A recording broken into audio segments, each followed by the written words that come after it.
The Last of Us ve Fallout gibi canlı aksiyon televizyon hitleri sayesinde, kötü video oyunu uyarlamalarının salgınının resmen sona erdiğini söylemek muhtemelen güvenlidir. Elbette, hepsi kazanan olmadı. Ancak bugün yapılan oyunlardan esinlenen filmler ve şovlar, maruz kaldığımız berbat tekliflerden çok uzak. Dünün gişe bombaları ile bugün sahip olduğumuz EMMY ödüllü şovlar arasında bir yerde, Adi Shankar, Netflix'in Castlevania'sıyla kalitedeki bu astronomik sıçramada gerçek ilerleme kaydeden ilk kişilerden biriydi. Uzun süredir devam eden ve sevilen bir serinin ruhunu ve hikaye anlatımını mükemmel bir şekilde taklit eden animasyon vampir avı zevki. Şimdi, Shankar ve Captain Laserhawk, A Blood Dragon Remix işbirlikçisi Alex Larsen, Devil May Cry ile aynı şeyi tekrar yapmayı hedefliyor. Son zamanlara kadar, büyük beğeni toplayan Devil May Cry 5'in piyasaya sürülmesiyle, bu seri uzun süre uykuda kaldı ve iyi karşılanan ancak tartışmalı bir yeniden başlatma bile fazla ilgi uyandıramadı. Ancak, yeni serinin 8 bölümünü de izledikten sonra, izleyicilerin Fallout hayranlarının örneğini takip edecekleri ve bu kült klasik seri hakkında öğrenebilecekleri her şeyi öğrenmek isteyecekleri muhtemeldir. Çünkü Netflix'in Devil May Cry'ı, ilham aldığı oyunlardan daha iyi olmasa bile, en az onlar kadar iyidir. Devil May Cry, nedir? Devil May Cry, bizimkine çok da benzeyen bir dünyada başlıyor. Tek önemli fark, iblislerin insanlık arasında tam ve mutlak bir gizlilik içinde dolaşması.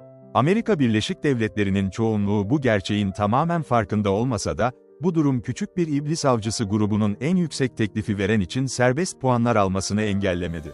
Tüm bu avcıların en kötü şöhretlisi, silah kullanan, pizza seven bir şakacı olan Dante'dir. Devil May Cry video oyunlarında aslında farklı bir karakteri canlandıran Johnny Young Bosch tarafından seslendirilmiştir. Dante, ortalama bir Hot Topic müşterisi gibi görünse de, aslında hem insan dünyası hem de iblis dünyası için düşündüğünden çok daha önemlidir. Tüm bunlar, Dante'nin insan liderliğindeki iblis avcısı hükümet gölge operasyonu DARKCOM ile yalnızca beyaz tavşan Hun Li olarak bilinen sadist bir antropomorfik canavar arasındaki karanlık bir savaşa yakalandığında ortaya çıkar. Castlevania'nın aksine, esas olarak Castlevania 3, Dracula's Curse'e dayanan Devil May Cry, serideki tek bir oyuna dayanmıyor, bunun yerine tüm seriden çok çeşitli öğeler içeriyor. Örneğin, White Rabbit aslında hiçbir oyunda görünmedi. Bunun yerine Devil May Cry 3'ün manga uyarlamasından kaynaklanıyor. Doğrudan tek bir oyunu birebir takip etmese de, Netflix'in Devil May Cry'ı, özellikle A+ dünya inşası yoluyla, ton ve karakterler söz konusu olduğunda kaynak materyale dikkate değer bir saygı gösteriyor. Muhteşem 80'ler, 90'lar esintili estetik, Devil May Cry'ın geçtiği daha derin dünyanın sadece yüzeyini çiziyor. Hem insan dünyası hem de iblis düzlemi, onları diğer aksiyon, komedi, korku melezlerinde bol miktarda bulunan diğer iblis öldürme hikayelerinden kolayca ayıran dikkate değer bir ayrıntı ve nüans düzeyiyle ele alınıyor. Sonuç, beyaz saçlı bir punk rocker'ın kötü konuşan bir tavşanla savaşmasından beklenenden çok daha derin bir şey. Bu, Netflix dizisinin kusursuz karakter tasarımlarına bile yansıyor. En önemsiz yardımcı oyuncular bile, gardıroplarından, vücut dillerine ve daha fazlasına kadar her şey sadece görsellerle bir hikaye anlatmaya yardımcı olacak şekilde ana karakterler olacakmış gibi tasarlanmış. Dante, Devil May Cry'da hiç bu kadar iyi görünmemişti. Devil May Cry, ister video oyunu ister animasyon biçiminde olsun, özünde bir aksiyon dizisidir ve her zaman öyle kalacaktır ve Netflix dizisi her seviyede bunu başarıyor. Yeni uyarlama, Dante'nin bayat tek cümlelik esprilerine rağmen manzarayı neşeyle çiğnediği abartılı aksiyon sahnelerinin tadını çıkarıyor. Dante'nin kendisi de sevimsiz veya sinir bozucu olmadan aynı olgunlaşmamış eğilimlere sahip olmayı başarıyor. Her şeyden önce, dizinin kendisi gibi, Dante oyunlarda daha önce hiç olmadığı kadar bir kahraman olarak daha fazla derinliğe sahip ve heyecan verici aksiyon sahnelerinin yanı sıra Bosch'un daha genç, daha saf bir Dante olarak karizmatik performansı kesinlikle yardımcı oluyor. Dante'nin Devil May Cry'da harika bir yardımcı oyuncu kadrosuna sahip olması da yardımcı oluyor. Hepsinin en göze çarpanı, olay örgüsünde Dante kadar aciliyet duygusuna sahip olan ve bunu büyük bir başarıyla başaran Ajan Arkham, diğer adıyla Lady Scout Taylor Compton. Beyaz Tavşan, onu Dante ve daha geniş dünya için gerçek bir tehdit olarak büyük ölçüde ortaya koyan büyük bir revizyondan geçiyor ve ekranda tek bir saniye bile kaybetmiyor. Devil May Cry, tüm zamanların en iyi Batman'inin eşsiz çekiciliğini gizemli ve güçlü bir başkan yardımcısının büyüleyici tasvirine enjekte ettiği, merhum büyük Kevin Conroy'un ölümünden sonra verdiği muhteşem bir performansa bile yer veriyor.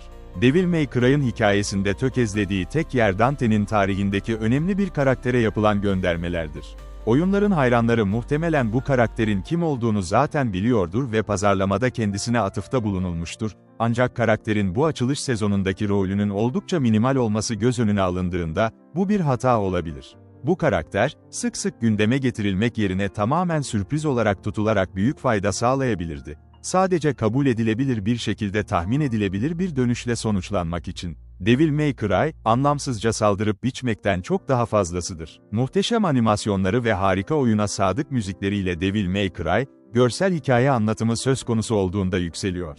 Dizinin çoğu, sürekli olarak görsel bir şölen olan, duvarlara kadar aksiyon içeriyor, ancak gösterinin yavaşladığı anlarda küçümsenmeye değmez. Özellikle bir bölüm, dizinin karakterlerinden birine değil, İkisine derinlemesine bir dalış yapıyor ve bunu neredeyse hiç diyalog ve çeşitli animasyon stilleriyle yapıyor. Shankar'ın anlamlı ve metodik hikaye anlatımına derin bir saygı duyduğunu daha da gösteren gerçek bir şaheser. Tüm kan, vahşet ve iblis katliamının ortasında, Devil May Cry'ın sadece, insanlar iyidir ve iblisler kötüdür demekten çok daha fazlasını söylemesi gerekiyor. İzleyicilerini bizimkinden çok farklı görünebilecek bir yere götüren, ancak bizim karşılaştığımız aynı ahlaki ikilemlerle uğraşan bir dünyaya sahip. Dizi, özellikle Amerika Birleşik Devletleri ile ilgili olarak, gerçek dünyanın bugün deneyimlediği şeylere ürkütücü derecede benzeyen anlamlı emperyalizm ve önyargı temalarıyla dolu. Basitçe söylemek gerekirse, Adi Shankar ve Netflix bunu Devil May Cry ile tekrar yaptı. Bu, birkaç iyi şaka ve aksiyon sahnesiyle sadece eğlenceli ve basit bir aksiyon eğlencesi olarak kolayca sıyrılabilecek bir dizi. Bunun yerine, Devil May Cry, çılgınca eğlenceli olduğu kadar tematik olarak da zengin olan mükemmel bir animasyon dizisi sunmak için elinden gelenin fazlasını yapıyor. Creature Commandos'un hemen yanında, Devil May Cry sadece 2025'in en iyi yeni animasyon dizilerinden biri değil, aynı zamanda yılın şu ana kadarki en iyi dizilerinden biri ve Castlevania'nın haklı olarak elde ettiği başarı seviyesini hak eden bir dizi. Devil May Cry, 3 Nisan'da Netflix'te yayınlanmaya başlıyor. Devil May Cry'a 10 üzerinden puanım 9.